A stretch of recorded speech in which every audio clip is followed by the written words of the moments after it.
पुराने नियम की हिब्रू भाषा में विस्मयादिबोधक चिन्ह जैसी कोई चीज नहीं होती। कुछ शब्दों या वाक्यों पर जोर देने का कोई तरीका नहीं है जैसे हम अंग्रेजी की भाषा में करते हैं। इसके बजाय इस प्रेरित पाठ में जो भगवान करते हैं वह यह है कि वह अक्सर कुछ दोहराते हैं और वह इसे विभिन्न तरीकों से दोहराते हैं और दोहराव उनका यह कहने का तरीका लगता है, अब मैं चाहता हूं कि आप इस पर ध्यान दें। विस्मयादिबोधक चिन्ह। खैर, यही यहां भजन 119 में हो रहा है। यह दिव्य प्रेरित भजनकार पूरे 146 पदों में बार बार खुद को दोहराने जा रहा है। वह भगवान के वचन का उल्लेख करने के लिए एक के बाद एक पर्यायवाची शब्द का उपयोग करेगा। वह इसे एक भजन में भगवान के वचन का कुल 187 बार उल्लेख करेगा। यह ऐसा है जैसे पवित्र आत्मा 187 बार कह रहा हो, ध्यान दें, भगवान का वचन अत्यंत महत्वपूर्ण है। विस्मयादिबोधक चिन्ह। मैं चाहता हूं कि आप इसे पढ़ें। मैं चाहता हूं कि आप इसका अध्ययन करें। मैं चाहता हूं कि आप इसे याद करें। मैं चाहता हूं कि आप इसे अपने जीवन में लागू करें। अब इससे पहले कि हम बाइबल के सबसे लंबे 100 अध्याय बोला में गहराई से जाएं, मैं चाहता हूं कि हम जानें कि भजनकार यहां बस यूं ही बकवास नहीं कर रहा है। वास्तव में वह इस भजन को 22 पदों में सावधानी पूर्वक व्यवस्थित कर रहा है। प्रत्येक पद में 8 श्लोक होते हैं। अब यह काफी चतुर कवि ने इसे एक्रोस्टिक के अनुसार भी रचा है, जो हिब्रू वर्णमाला का अनुसरण करता है।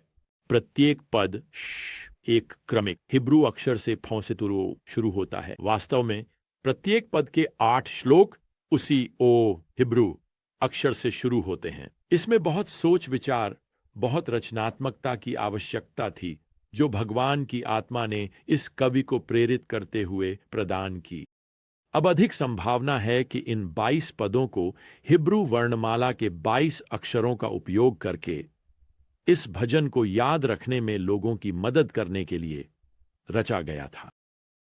अब जब आप इस भजन को पढ़ते हैं तो आप जल्दी ही देखेंगे कि बाइबल का वर्णन करने के लिए कई अलग अलग शब्दों का उपयोग किया गया है। आपके पास उपदेश, विधियाओं और गवाहियां जैसे शब्द होंगे। वास्तव में 8 अलग अलग शब्द हैं। वे पर्यायवाची हैं, लेकिन वे सभी अर्थ की थोड़ी अलग छाया रखते हैं। अब इस पाठ के लिए अध्ययन गाइड जो हमारे सभी क्रू सदस्यों के लिए उपलब्ध है, वह उन 8 पर्यायवाची शब्दों को सूचीबद्ध करता है और आपको सरल परिभाषाएं देता है ताकि आप भजन 119 पढ़ते समय उन्हें आसानी से याद रख सकें। उदाहरण के लिए पद 4 कहता है, आपने अपने उपदेशों को सावधानी पूर्वक पालन करने का आदेश दिया है। खैर, उपदेश के रूप में अनुवादित शब्द का अर्थ है परमेश्वर के वचन के उन विवरणों का पालन करना जो आवश्यक हैं।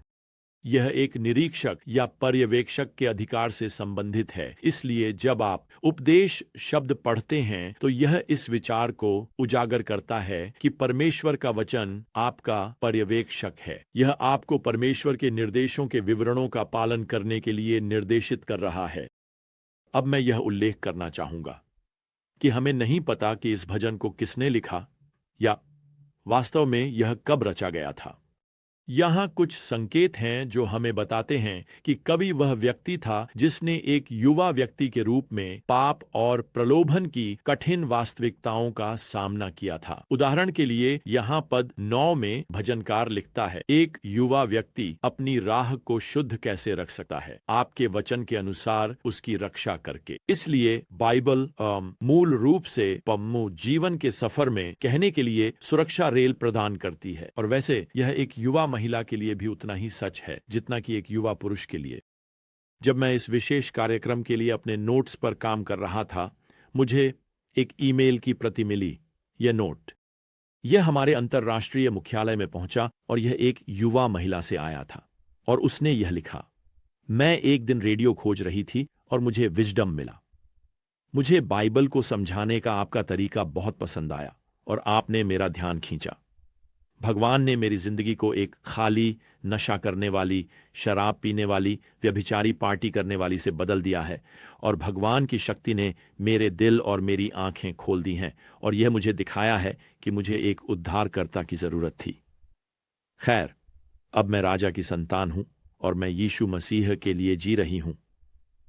अब मैं आपको हर दिन सुनती हूं और मैं कभी भी विजडम जर्नी नहीं छोड़ती। ऐसा लगता है कि इस युवा महिला के जीवन में परमेश्वर के वचन की शक्ति काम कर रही है। ऐसे समय होते हैं प्रियजनों, यहां भजन 119 में, जब ये ऐसा लगता है जैसे इसे किसी ऐसे व्यक्ति ने लिखा हो जो जीवन में भटक गया था, लेकिन फिर कुछ हुआ। उन्होंने मुड़कर देखा और वह मुड़ना परमेश्वर के वचन की बुद्धि का पालन करने से संबंधित था। इस युवा महिला की तरह कोई जिसका जीवन फिर से संवर गया है। सुनिए प्रियजनों, आज के समय में अन्य सभी पुस्तकें आपके जीवन को जानकारी दे सकती हैं, लेकिन केवल यह पुस्तक आपके जीवन को बदल सकती है। तो सवाल यह नहीं है कि आपको बाइबल का अध्ययन करना चाहिए या नहीं, सवाल यह है कि आप इसे कैसे न पढ़ने का जोखिम उठा सकते हैं। खैर, अब यहां पद 23 में मुझे ऐसा लगता है जैसे लेखक शायद एक राजनीतिक नेता रहे होंगे, कोई उच्च पद पर, शायद एक पुराना नियम भविष्यवक्ता भी। वह यह लिखते हैं, हालांकि राजकुमार मेरे खिलाफ षड्यंत्र रचते हैं, आपका सेवक आपके नियमों पर ध्यान करेगा।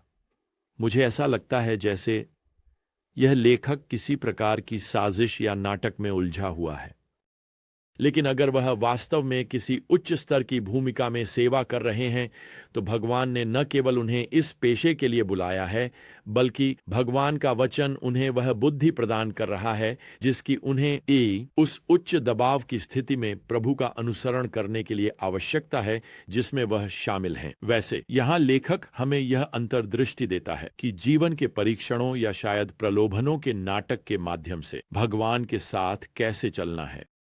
वह यहां पद 63 में लिखते हैं, मैं उन सभी का साथी हूं जो आपसे डरते हैं, जो आपके उपदेशों का पालन करते हैं। दूसरे शब्दों में उनके करीबी दोस्त भी भगवान के वचन में समान रूप से रुचि रखते हैं। और मैं आपको बताना चाहता हूं, गलत दोस्तों का चुनाव करना, इसने कई जिंदगियों को बर्बाद कर दिया है। और मैं करीबी दोस्तों की बात कर रहा हूं। आपको अपने करीबी दोस्तों को सावधानी से चुनने की आवश्यकता है। वास्तव में वही करें जो इस भजनकार ने यहां किया। उसने अपने दोस्तों को भगवान के वचन के प्रति उनके दृष्टिकोण के अनुसार चुना। खैर, यही तरीका है सबसे अच्छे दोस्तों को पाने का जो जीवन में आप पर प्रभाव डालेंगे। मैं एक और संकेत की ओर इशारा करना चाहता हूं जो यह स्पष्ट करता है कि भजनकार वास्तव में जीवन में पीड़ित था। हालांकि हमें विवरण नहीं दिए गए हैं। शायद आप पद 66 से संबंधित हो सकते हैं, जहां वह लिखते हैं, पीड़ित होने से पहले मैं भटक गया था, लेकिन अब मैं आपके वचन का पालन करता हूं।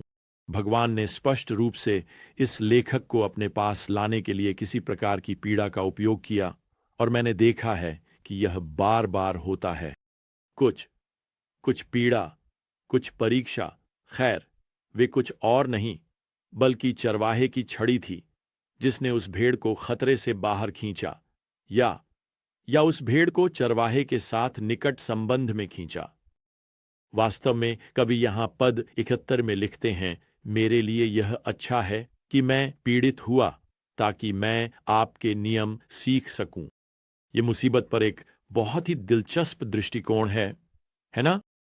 हमें हमारे प्रभु के और करीब लाता है। खैर, यहां की यह पीड़ा, हमें नहीं पता कि यह क्या थी। ये किसी विकलांगता या चोट का परिणाम हो सकता था, यह आर्थिक नुकसान हो सकता था, यह उत्पीड़न या परेशानी या किसी प्रकार की कठिनाई हो सकती थी।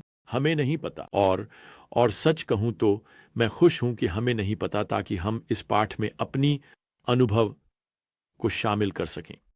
हम कह सकते हैं, खैर, यह अच्छा था कि मैंने वह दिवालियापन अनुभव किया, या यह अच्छा था कि मैंने वह बीमारी या वह नुकसान अनुभव किया, ताकि मैं भगवान और उनके वचन के बारे में गहरी सच्चाइयां सीख सकूं। अब जब आप यहां अंतिम पद पर पहुंचते हैं, पद 136, और वैसे हम इस भजन के साथ समाप्त नहीं हुए हैं। हम इसे अपने अगले सत्र में फिर से देखेंगे। लेकिन अगर आप अंत तक जाते हैं और इस अंतिम पद को पढ़ते हैं, तो आपको ऐसा लग सकता है कि इस भजनकार को एक मंच पर होना चाहिए। मेरा मतलब है, इस व्यक्ति के पास सब कुछ सही है। उसके जीवन का हर पहलू, हर चीज सही है। खैर, मैं आपको बता दूं, यह भजनकार किसी भी मंच पर चढ़ने वाला नहीं है। वास्तव में सुनिए कि वह इस महान भजन को कैसे समाप्त करता है। वह यहां लिखता है, प्रभु मेरी आत्मा को जीवित रहने दें और आपकी स्तुति करने दें, और आपकी विधियाओं मेरी मदद करें। मैं एक खोई हुई भेड़ की तरह भटक गया हूं। अपने सेवक को खोजें, क्योंकि मैं आपकी आज्ञाओं को नहीं भूलता। खैर, ये किसी मंच पर खड़े व्यक्ति की तरह नहीं लगता है ना? वह वास्तव में यहां आप और मेरी तरह प्रार्थना कर रहा है, प्रभु मुझे आपकी स्तुति करने में मदद करें, मुझे सही रास्ते पर बनाए रखें। मैं इतनी आसानी से भटक जाता हूं प्रभु, इसलिए मैं चाहता हूं कि आप एक अच्छे चरवाहे की तरह मेरे पीछे बने रहें। इसका मतलब यह है कि अगर आप आज एक विश्वासी हैं, तो यहां जीवन जीने का एक मॉडल है। शब्द में बने रहें और प्रोत्साहित रहें। आपका चरवाहा हमेशा आपको सही रास्ते पर ले जाएगा। बस इस शब्द को एक तरफ मत छोड़ें। अब मैंने सुना है कि एक बाइबल जो बिखर रही है, आमतौर पर उस विश्वासी की होती है जिसका जीवन नहीं बिखर रहा। खैर, मुझे उम्मीद है कि आप अपनी बाइबल को घिस रहे हैं, निश्चित रूप से इस भजन को। अगर आप आज मुझे एक अविश्वासी के रूप में सुन रहे हैं, तो मैं चाहता हूं कि आप जानें कि यीशु मसीह अच्छे चरवाहे वह ऐसे लोगों की तलाश में आए हैं जैसे उन्होंने मुझे तब खोजा जब मैं खो गया था। वह अभी आपसे पुकार रहे हैं कि आप उन पर विश्वास करें, उनसे क्षमा मांगें, उनसे प्रार्थना करें कि वह आपको बचाएं और आपको परमेश्वर का बच्चा बनाएं। सुनिए, इंतजार करने का कोई कारण नहीं है। आप आज ही उनसे प्रार्थना कर सकते हैं।